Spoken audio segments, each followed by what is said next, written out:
Muchas gracias. Sí. Buenos días, muchas gracias. Gracias por la invitación. Para no, como todos han comentado anteriormente, para no extenderme en agradecimientos, lo voy a centralizar en Juan Marín, en el presidente del CES de Andalucía y vicepresidente del Foro Transnacional, y dense todos ustedes por saludados, por favor. Como decía, voy a explicarles un poco cómo funciona el Corredor Atlántico, cómo está gestionando en estos momentos.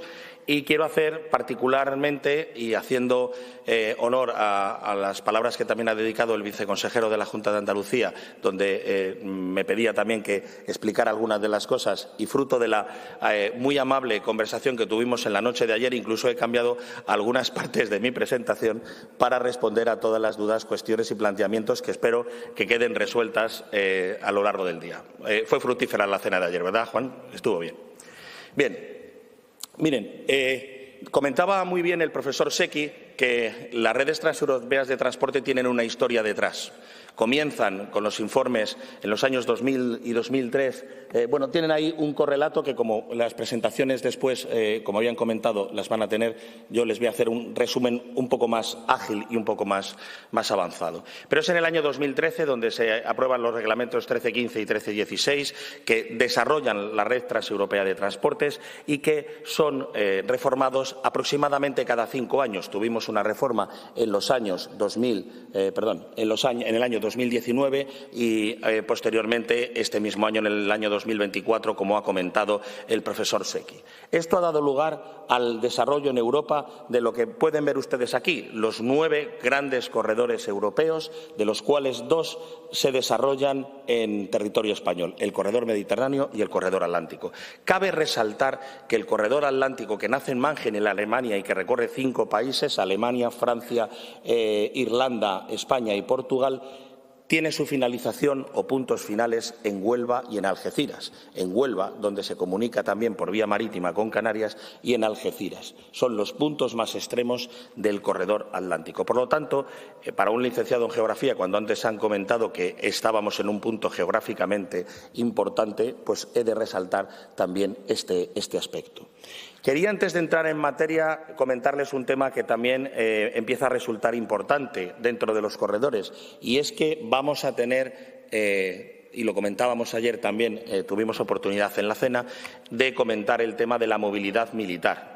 Es uno de los temas que más va a desarrollarse en los próximos años, que ha incluso reducido el número de recursos financieros disponibles para el resto de los corredores y, por ejemplo, en España estamos empezando a trabajar en ello. Fíjense en el mapa de las inversiones en proyectos de movilidad militar en la frontera de la Unión Europea con Rusia, y en Centro Europa para la movilización de lo que llamamos la movilidad civil-militar dual.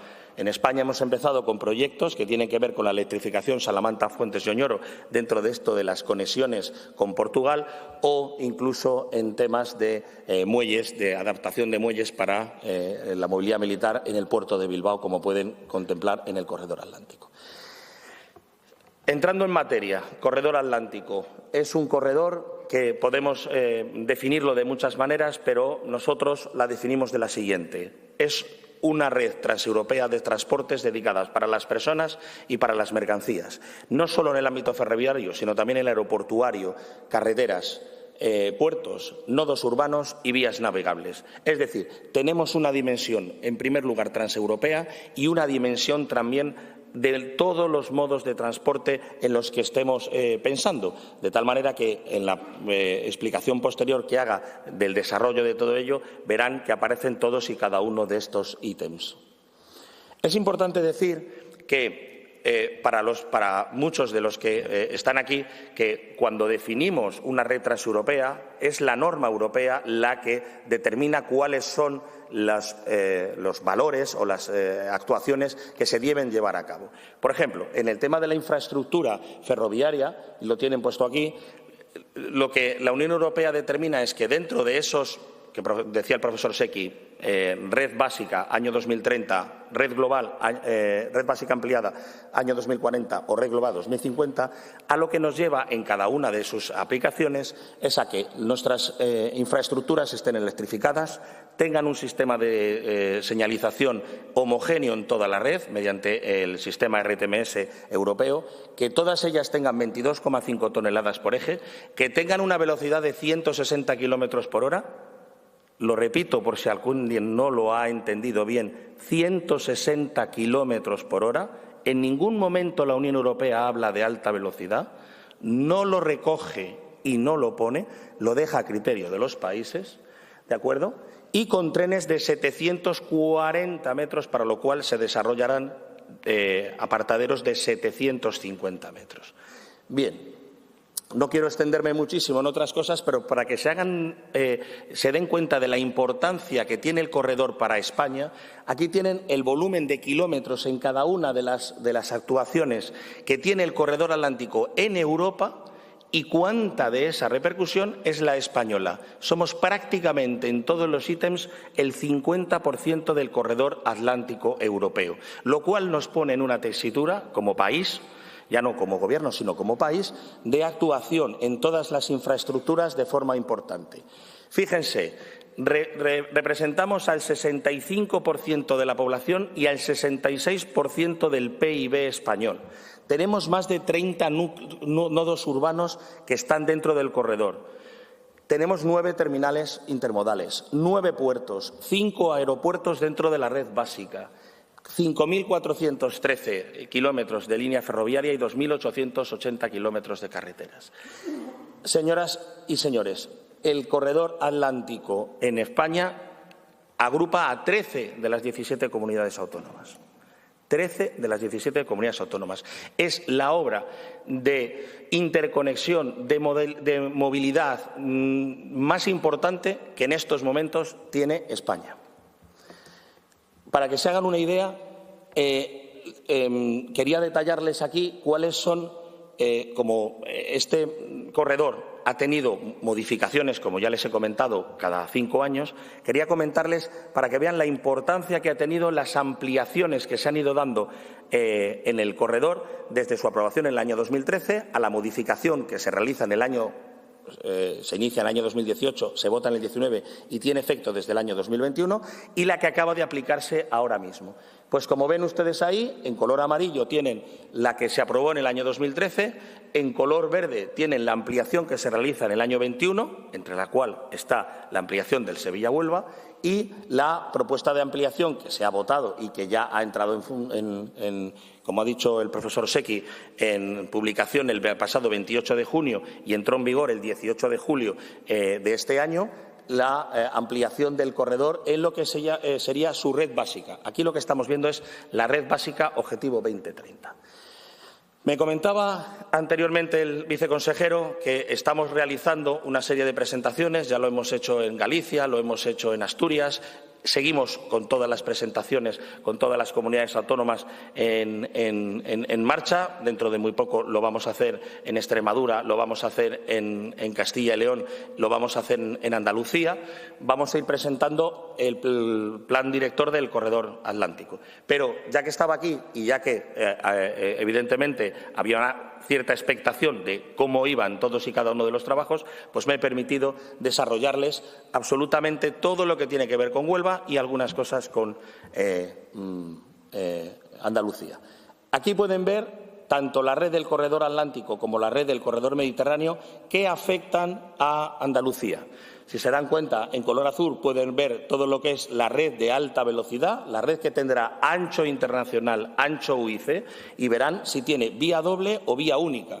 Porque también este es otro de los aspectos importantes a definir, porque se oye durante muchísimo tiempo y en muchísimas situaciones si vía doble, vía única. El reglamento comunitario tampoco dice que todo el corredor deba ser vía doble. Y ahí ven incluso si en algún caso, como es el Algeciras-Bobadilla, tendrá tercer hilo, que es el ancho mixto. ¿De acuerdo? Continuamos.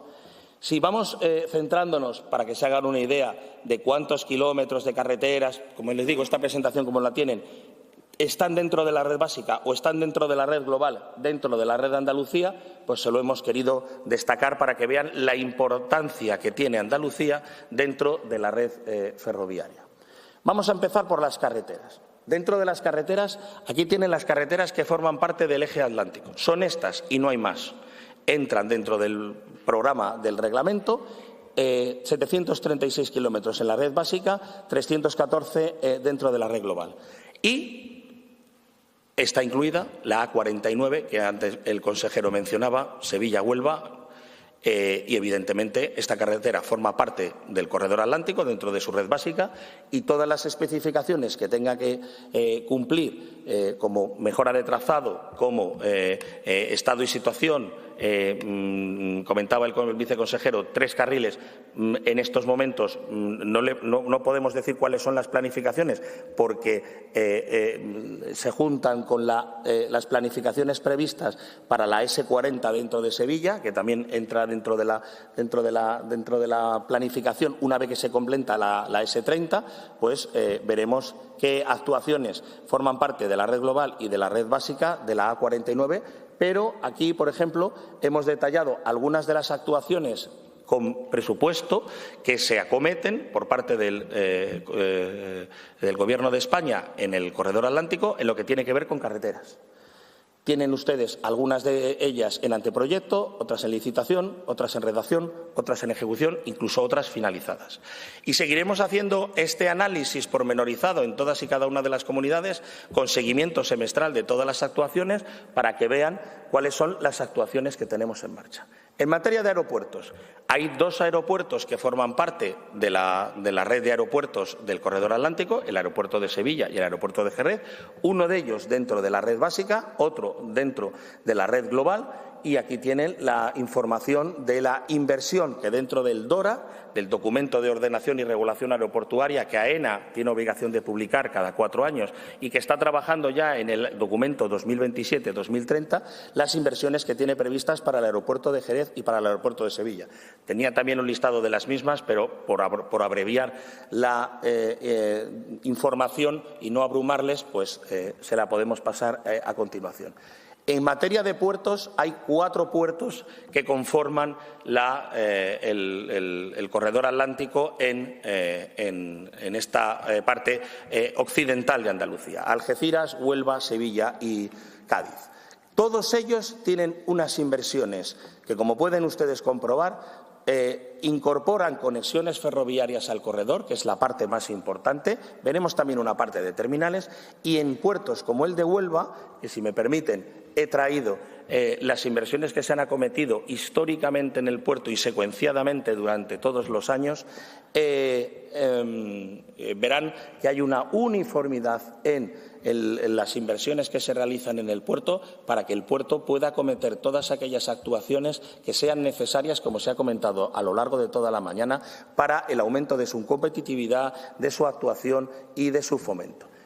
Les he detallado las que están previstas dentro del plan 2023-2027 que el propio puerto tiene para su desarrollo y que superan los 81 millones de euros, aunque tienen algunas otras muchas que corresponden a presupuestos anteriores y que ven ustedes ahí que están en ejecución en la Autoridad Portuaria de Huelva. Y entramos en la parte a la que le he querido dedicar más tiempo, evidentemente porque es la que más interés ha suscitado y más necesidad de explicación requiere, que es el ferrocarril. Pues bien, dentro de la red básica, año 2030, el Gobierno de España, desde el año 2017 digo porque es cuando se incorpora, dentro de la red TEN-T a toda esta actuación, y hasta el 2030, igual que en la red global, diseñó y tenemos en diseño 142 actuaciones por más de 3.000 millones de euros y 47 por más de 470. Pero vamos a desgranarlas, porque claro, muchos de ustedes podrán decir, bueno, pues ¿cuántas, dónde, cómo? Pues lo vamos a hacer. Tenemos 16 ya finalizadas que han supuesto o o en ejecución 61, que suponen 1.100 millones de euros. Tenemos 32 de ellas en proyecto, que son 468 millones de euros, y tenemos 33 en planificación, que suponen 1.548 millones de euros. ¿A qué se refiere cada una de ellas? Pues a desarrollo de la red, a construcción de nueva vía, a renovación de vía, a mejora de la infraestructura, a electrificación de la misma, adecuación de estaciones o a la instalación de sistemas de seguridad y RTMS. Vamos a desgranarlo aún más, vamos a bajar al detalle, vamos a bajar línea a línea. Bien, ahí tienen ustedes la línea Córdoba-Huelva. Ustedes conocen el ramal que viene desde Manzanares, que después se deriva hacia Bobadilla y Algeciras, y el que comunica.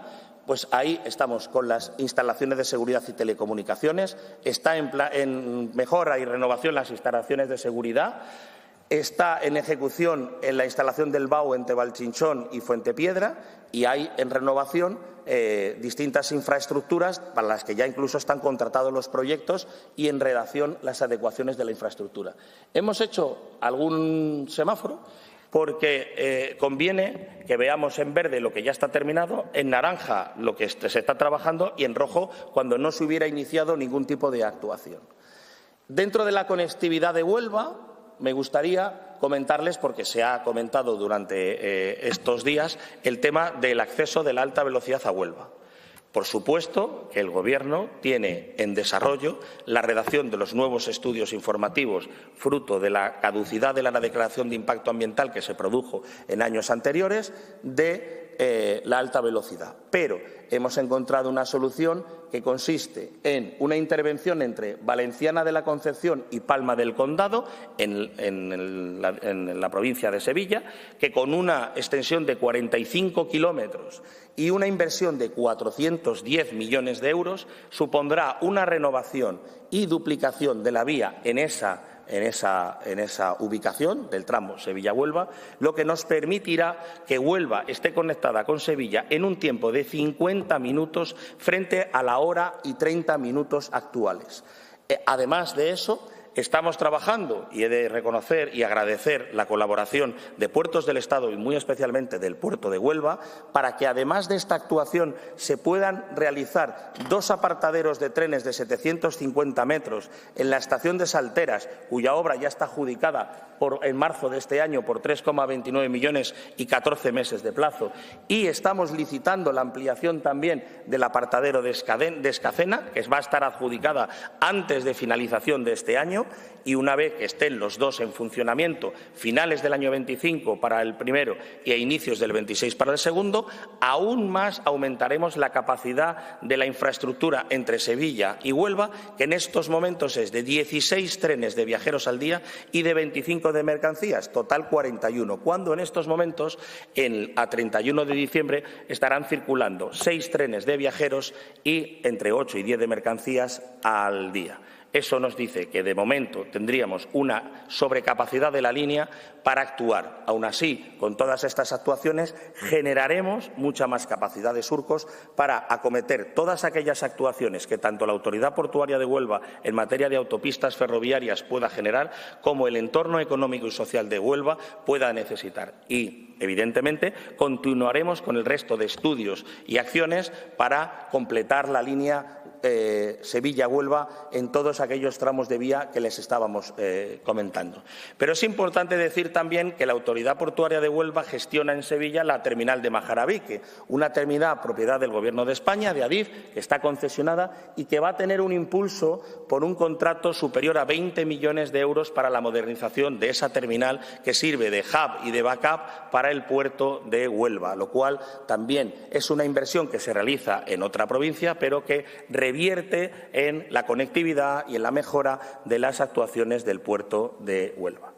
Hablando de autopistas ferroviarias que comentaba el viceconsejero, y estoy completamente de acuerdo con él, este es el mapa de la solicitud que ha recibido el Gobierno de España de las autopistas ferroviarias en España. Y contrario a lo que pudiera parecer, y pudimos ayer también tener oportunidad de comentar, pues no hay tantas autopistas ferroviarias que se hayan puesto en intención, o que los empresarios, y desde aquí yo les agradecería a todas aquellas instituciones, empresas que quieran desarrollar infraestructuras, bueno, en este caso son servicios de transporte, no infraestructuras, pero ese servicio de transporte, autopista ferroviaria, requiere de unas actuaciones en la infraestructura, de las que ahora comentaremos, y claro, para todo ello necesitamos evidentemente que nos informen anteriormente para proceder a desarrollar actuaciones que tengan que ver con esta infraestructura. Les pongo un ejemplo. Entre Huelva y Algeciras, con Madrid y Sevilla, si ustedes ven ahí, es el mayor número ahora mismo de solicitudes por parte de empresa para el desarrollo de autopistas ferroviarias en España. Y requiere de una actuación entre Algeciras y Huelva con Córdoba y Madrid por valor de más de 160 millones de euros para actuar en 21 túneles y en 68 puentes, lo cual nos genera un corte de línea absoluto que se realizará durante el año 2025, porque evidentemente cuando tienes que actuar en un túnel no lo puedes hacer de otra manera, que evidentemente va a hacer cenar el servicio, pero que generará beneficios estructurales muy a largo plazo para el beneficio de esta actuación. Por ejemplo, les ponía un ejemplo de que esto es muy complicado, les pongo un ejemplo de algo que es más fácil. La línea que ven ustedes con Badajoz, pues solamente requiere de 2 actuaciones en 2 túneles y en 4 puentes, y son solo 14 millones de euros. Y los acometeremos en un plazo mucho menor, puesto que, dependiendo de la línea, por ejemplo, la que ven ustedes ahí pintada, Badajoz a Puerto Llano, pues tiene muchísima menos afección. Bien, quería comentarles ahora, en el mismo orden de cosas, el tema de las conexiones con los países, en este caso con el país vecino, con Portugal. Saben ustedes que dentro de la red transeuropea tenemos 4 pasos fronterizos con Portugal, que son el paso de Vigo, el paso de Salamanca-Fuentes de Oñoro, el paso de Badajoz-Caya y el paso de Huelva-Faro. Bien, aquí no les voy a responder yo. Les va a responder el Gobierno de Portugal por mí. El Gobierno de Portugal, que este peine que ellos consideran que son las conexiones, voy a volver un segundo, si ustedes se dan cuenta, tienen una línea que es la Lisboa-Oporto, digamos vertical, que continuaría hasta Galicia, y luego 3 púas, 3 conexiones, Salamanca, Badajoz y Huelva. Si ustedes se dan cuenta, en la red transeuropea de transportes, y este mapa estaba puesto a propósito, el Gobierno portugués no ha incluido las líneas que coinciden dentro de la red básica con Faro, sí con el resto. Entonces, como habrán oído muchas veces, el Gobierno portugués considera, por orden, la línea de Vigo, ya que le conecta con el mayor desarrollo económico que ellos tienen, que es Galicia. Segundo, con Salamanca, porque en la línea de Salamanca, a través de Valladolid, Burgos, Vitoria, Irún, Hendaya, les comunica con Europa. Y la tercera es la línea Lisboa-Madrid. La línea Huelva-Faro no aparece. Pero, aunque apareciera, estos son los documentos que el Gobierno portugués le ha entregado a la Comisión Europea sobre sus perspectivas de cuándo tendrá las distintas fases de las distintas actuaciones. Como ven, la línea Madrid-Lisboa, en el tramo portugués, ven la cifra del año 2034, cuando en esa línea está la travesía central del Tajo, un puente que se tiene que desarrollar, y entre Barreiro y Évora, en muchos de los tramos no tienen ni tan siquiera el estudio informativo en estos momentos. Pero si fuéramos a la línea Porto-Valença, si se dan cuenta, en la fase 2, entre el aeropuerto de Sacarneiro y Nine, incluso la fase va más allá del año 2034. Entonces, cuando en los próximos días tenemos el 23 de octubre la cumbre bilateral entre Portugal y España, el Gobierno de España, evidentemente, como no podría ser de otra manera, le preguntará oficialmente al Gobierno de Portugal cuáles son sus previsiones de conexiones. Y entre ellas preguntará, evidentemente, por la 4ª conexión, que es el Faro-Huelva, que dentro de todos los documentos, solamente les he puesto 2 slides para que puedan comprobar, porque el documento tiene más de 90 páginas, pues pueden comprobar pues, la planificación que tienen nuestros vecinos.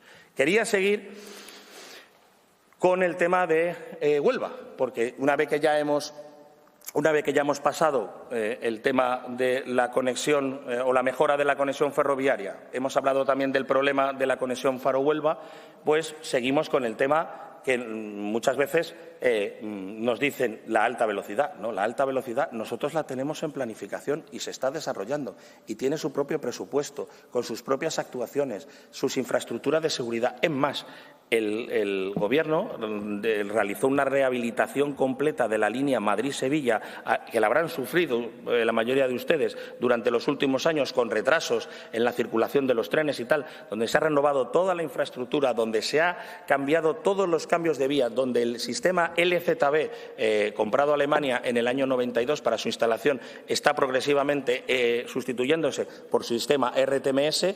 Bueno, pues todo ello nos lleva a la planificación que nosotros tenemos que tener. En este orden de magnitud, pues tenemos en ejecución 359 o finalizados, 7 finalizadas, 23 en ejecución, 359 millones, tenemos 9 en proyecto y 8 en planificación con toda esta infraestructura. En este caso, perdonad, porque creo que se ha saltado una diapositiva, esta debería estar antes de la anterior. Porque ayer también comentábamos otra de las líneas importantes, que es la conexión de Huelva con Zafra, es decir, la conexión de Huelva con Badajoz. Y entonces aquí, pues comentarles que también estamos ejecutando y ya hemos ejecutado toda la renovación de vía del tramo Zafra-Huelva. Estamos con la modernización de los sistemas GSMR, instalaciones de seguridad, bloqueos telefónicos que están en estos momentos en ejecución, incluidos también, aquí he puesto las 2 líneas que comunican Zafra, ya que una va a Los Rosales, a Sevilla, y otra a Huelva, y tenemos pendientes 2 temas muy importantes, la longitud de los trenes y la electrificación. Ambas 2 están previstas para el año 2028 dentro de lo que les comentaba en los proyectos de planificación, gestión y adecuación. Todo ello hace que este sea el cuadro resumen de lo que ya se ha movilizado, de lo que está pendiente de movilizar y de lo que ya está realizado dentro de la red ferroviaria de Andalucía, que tiene que ver con Huelva o con esta zona del occidente de Andalucía.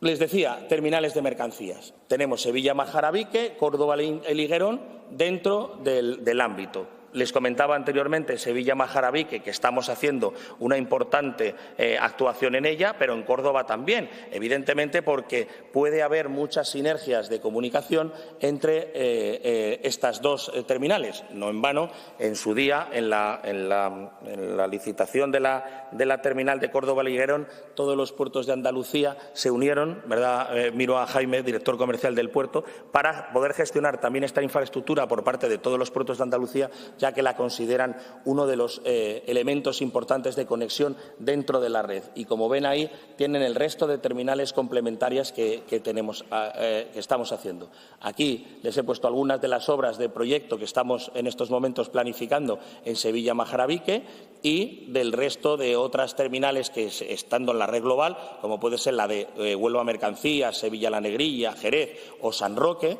también estamos efectuando inversiones, aunque sean terminales que tienen que estar mucho más allá. Pero, evidentemente, hay cosas que no pueden esperar. Huelva también es nodo urbano. Huelva es uno de los 6 nodos urbanos que tiene Andalucía dentro del corredor. De los 30, corresponde al 20% de ellos y en ellos también estamos actuando completamente.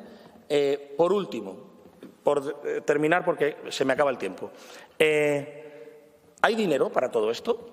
Pues miren, sí, independientemente de que haya presupuestos generales del Estado o no.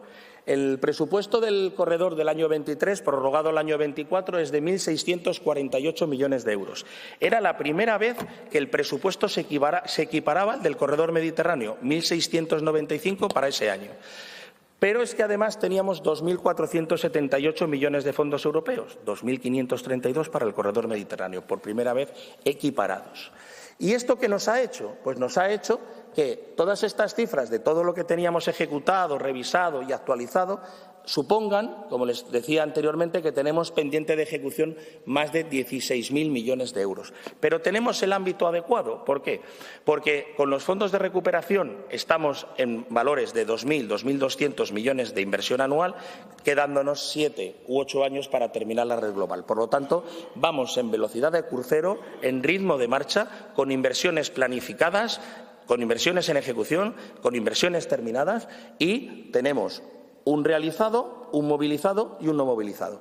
Como respuesta final a todo lo que les he comentado anteriormente, hemos hecho cosas, estamos haciendo cosas y nos quedan muchas más cosas por hacer. Porque ahí, como ven en las tres columnas que han visto lo que está hecho, lo que se está haciendo y lo que queda por hacer. El compromiso mío en lo que tiene que ver con todo ello es seguir trabajando, seguir haciendo, seguir hablando con todos los agentes económicos y sociales, con todas las instituciones y poner al Gobierno de España en el primer tiempo del trabajo para desarrollar todas aquellas infraestructuras que sean necesarias, tanto para Huelva como para Andalucía, como para el conjunto del corredor atlántico. Nada más y muchas gracias.